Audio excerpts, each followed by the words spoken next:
This video is going to cover geometric sequences and series. Yesterday we talked about arithmetic sequences, and those are sequences in which you are adding or subtracting the same value each time to get to the next. That was called the common difference.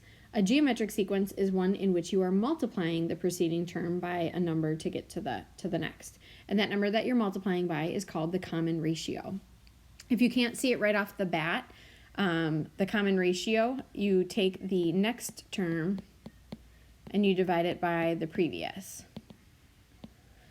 So in our first example, we have 1 and then 5 and then 25 and then 125. And in this one, I can just easily see that my common ratio is 5 each time I'm multiplying by 5. In the second example, I have 6 and then negative 12 and then a positive 24 and then a negative 48.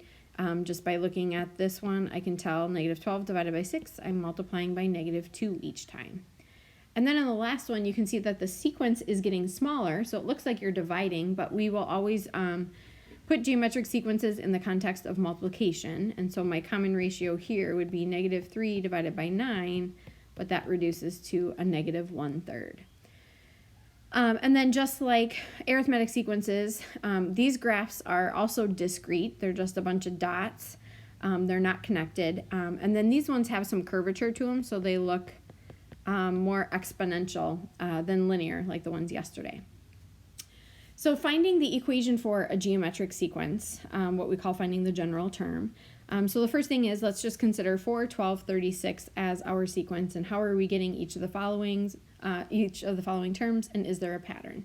So I can see that I start with my first term is 4, and then I can tell that I am multiplying by 3 to get to my second term, 12, and then my third, I took 4, I multiplied it by 3 not once, but 2 times to get to 36.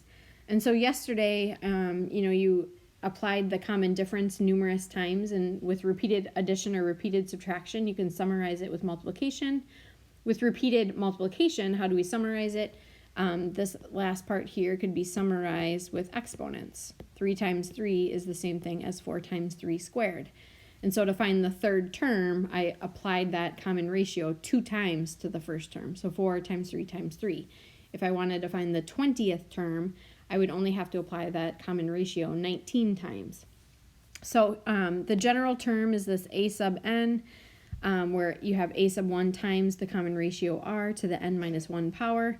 You could also use this one over here. This equation just requires you to go back from the first term to what we call the 0th term. But you will see I use the one on the left more often. First example says to write the general term for the geometric sequence 3, 6, 12, 24, 48, and then find the 8th term. So I'd like to write out that this is my first term, and then what am I doing each time? To get from 3 to 6, 6 to 12, I can tell that my common ratio is 2. So my general term is a sub n equals 3 is what I started with, and then I was repeatedly multiplying by 2, and so then to the n minus 1 power. So to find the 8th term, we take 3, multiply it by 2 to the 8 minus 1 power, or 3 times 2 to the 7th, and in this case we get 384. The next example says just to write the general term. It's not asking us for any other terms in the sequence. So 4 is my first term, and I can tell that my ratio is negative 3. So a sub n equals 4 times negative 3. Make sure you have that negative in parentheses, because when you apply it, or when you raise it to an even power, it does come out positive, but when you raise it to an odd power, it comes out negative. So just making sure you're getting that part right. And then to the n minus 1 power. And so then this last example, it says find the 10th term of a geometric sequence whose term is negative 4 and whose common ratio is negative 2. Well, this is my a sub 1, and this is my r. So I'm just going to write out my a sub 10 is going to be negative 4 times negative 2 to the 10 minus 1 power. So this negative 2 to the 10 minus 1 power will come out to be a negative value, because I'm raising a negative number to an odd power, but then the negative and the negative will multiply to a positive, and you should end up with 2048. So that should look familiar from Algebra 2. The part that's going to be different from Algebra 2 is the backside. So if you flip over, yesterday we did the sum or a partial sum of an arithmetic sequence. Today we're going to do a geometric sequence.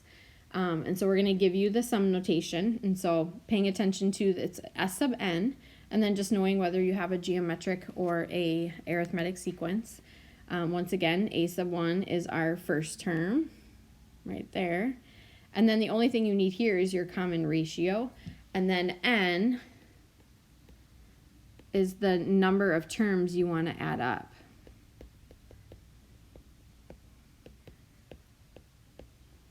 Okay, and this first example, I'm already going to change it on you just because sometimes the numbers get so big and your calculator might not do it. So we're going to find the sum of the first 12 terms of the geometric sequence, and I'm going to change the sequence to 3, 6, 12, and 24.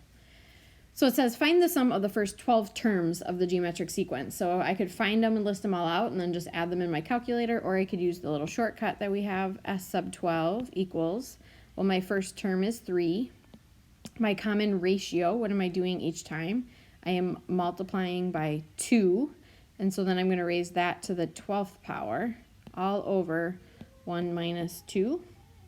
Make sure when you type this into your calculator, you put that bottom part in parentheses. And so then this one is going to come out to be a sum of 12,285 once you've typed it into your calculator. The next example, it says find the sum of the first 9 terms of the geometric sequence 2, -6, 18, and -54. I'm not going to change this one up on you. So the sum of the first 9 is equal to my first, there's my a sub 1. And then what am I doing each time? My r is -3. Now when the ratio is a negative value, you have to be really careful here. So I'm doing 1 minus, and then my ratio is -3. So I have to put that in parentheses because I want to raise that to the 9th power. And then close that parenthesis, and then on the bottom, it just turns out to be 1 minus a -3. And once again, you're subtracting a negative, so it should turn into addition. And after you've plugged that in correctly into your calculator, you should get 9,842. So just knowing how to use this formula is going to be really important, especially if you have the negative ratio. Make sure you are using parentheses. And so then tying this in with what we did last Friday with summation notation, how can you tell these sequences or these sigma notation ones are geometric sequences? And what do you need to know for the formula? So you can tell this first one is sigma from I equals 1 to 10, and it's 6 times 2 to the I. And so instead of having to write out all 10 terms and then add them up, I need my a sub 1. Okay, and in this case, it's not the 6 that is out in front. Your first term is what happens when you plug 1 in for I. So you get 6 times 2 to the first, and you get 12. And then your common ratio is that number that you're repeatedly multiplying by, so r equals 2.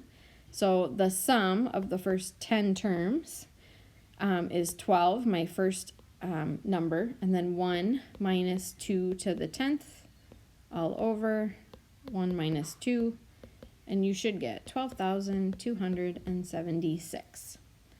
So make sure you guys can always pause the video before I give you the answer to see if you get the same value I do. And then the last example, once again, we have a sigma notation. I'm not going to write out all of the 8 terms and add them up. I just need my a sub 1, and I do that by plugging in 1 for I, and I get 6. And then my common ratio is that 3. What are you repeatedly multiplying by?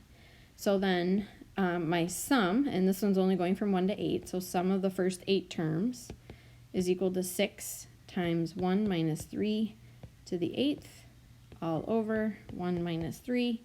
So take a moment, pause the video, plug this into your calculator, and see if you get what I get, 19,680.